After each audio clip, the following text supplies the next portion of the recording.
Arrakastatzua izan da Enbasesen lan hitzarmena dela eta eginiko greba eguna. Dozenaka langile bildu dira lantegiaren aurrean goizeko 5:00 aurrera. Ertzaintzaren hainbat patruila bertaratu dira une batean, baina handik gutxira alde egin dute eta giroa lasaia izan da goiz osoan zehar.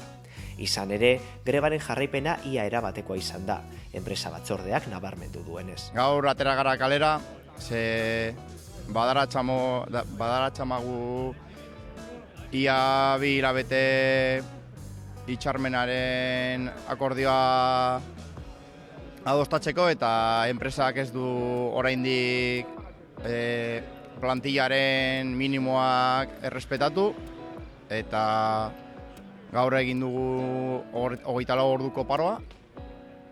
Horregatik atzo azkenengo biara esan genuen enpresarekin eta oraindik ez zuten minimoa betetzen eta atera gara kalera. Bueno, emaitza hemen ikusten dugu, produkzioa eten dugu, ez dago inor orain barruan, bakarrik daude ariako buruak eta direkzioa. Uste dugu 100% dagoela kalean. Datozen asteetan emango diote segida mobilizazio zikloari.